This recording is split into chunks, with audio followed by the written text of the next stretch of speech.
All right, your first AHL game was a pretty interesting one. You guys outshot them 2 times the amount. How would you describe the first game? Surreal, playing at Scotiabank. It was unbelievable. I feel so lucky to be able to play my first game at Scotiabank.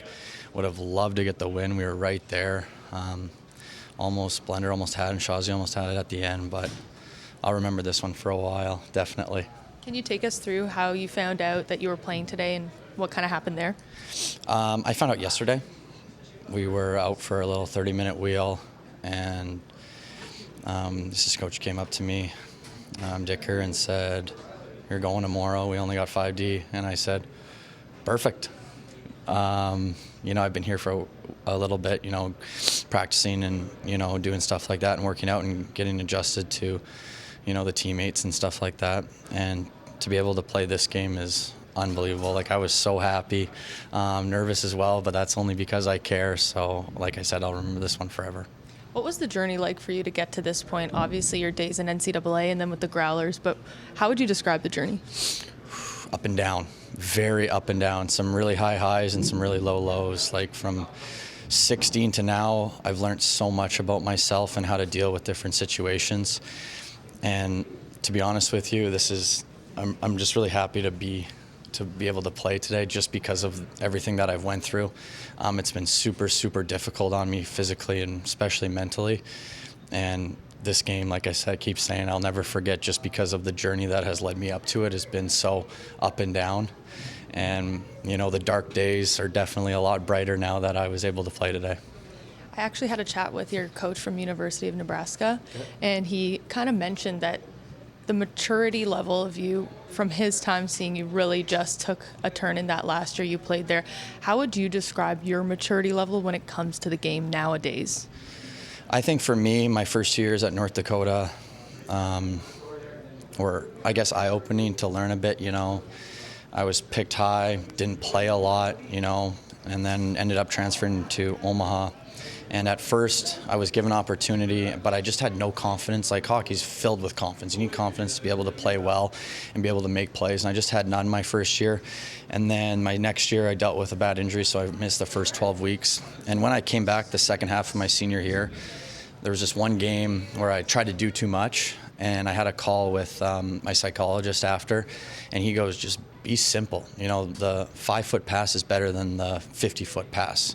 And for me, that is like ingrained in my mind. Like, 5-foot pass every time.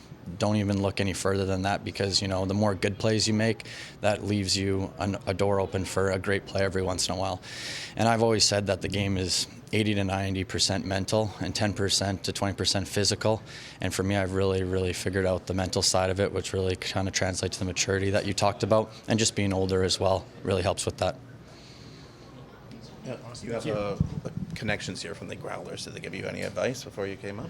Yeah, I texted my coach yesterday when I was in. I was texted a lot of people because I was pretty excited, and he just said, "You've earned it. You deserve to be there. It's just another game. Don't forget to breathe." Because, you can get a little tight there the first shift, being like, oh, just breathe, So that was the biggest thing, is just being cool, calm. And at the end of the day, it's just another hockey game for me. And like I said, I've been waiting for this my whole life, and it's just a step in the right direction. John, 53 shots on net for you guys. How would you describe that game out there? Well, we kind of, for me, a little bit in segments of played really good at times, like really good, like half the periods every time at least. Managed some of the time, but we had our opportunities. We ran into a hot goalie, and unfortunately, we weren't able to get one by him. Did you like the chances? Because it wasn't like you were just throwing everything on net. There was lots of traffic there as well. Yeah, no, it was, again, they're a desperate team. They know where we're at in the play. I know a lot of teams don't look at that, but everyone does.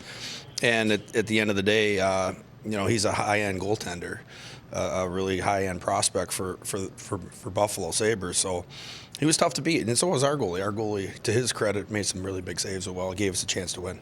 You mixed up the lines a little bit here today. What did you think of them out there? I thought a couple of them were really good. Again, they battle. Sometimes it takes a little time. I don't want to change all the time. You want to give the opportunity for them to get some chemistry and so forth. But some of the lines played extremely well. Again, we had a lot of chances, and unfortunately, we weren't able to get one by them. First time getting a look at Anderson and Tychonick. What did you think of their I thought performance? they played well. I thought they played clean. They skate well. They move the puck. You know, like sometimes when you don't notice defensemen, that's a good thing. So I thought they played well for coming in and giving us some good minutes. I think they did a really respectful job. What did you think of Dennis Hildeby tonight? He was good. He made that one game-changing save he made. I believe it was in the early in the third. I think it was. It was outstanding. I mean, it gave, you could see the bench, the energy got up, and that's when we started making our push and played extremely well in the second half of the third period. What went into mixing up the lines? Was it a lack of guys that you have right now on the roster too? I think at the end of the day, you know, lines like anything, it's sometimes good to get a little bit of break from one another. And the way the one line was playing, we figured we'd put one on each line to kind of give everyone some energy. That was kind of our thought process behind it because they've been so good. And at the end of the day, some of the guys still have played together many times, like Blendeasy and Clifford and Solo. They've managed, and so did Shaw and Torberg. So we kind of try to use some familiarity, but again, we wanted just to change it up and add some energy into each line.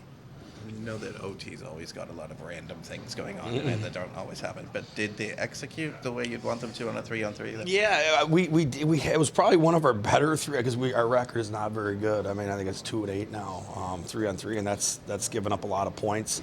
I thought it was one of our best 3-on-3 periods. We just have to avoid that big time mistake at the end, you know, like turning pucks over and then giving them breakaways and short 2-on-1s alone with the goalie. But for the most part, I thought they had, you know, we missed a couple wide open nets right before that. But it was much better. At times, I'm not very happy with their execution, to answer your question, but I thought tonight was one of our better ones. We just didn't get the results we were looking for.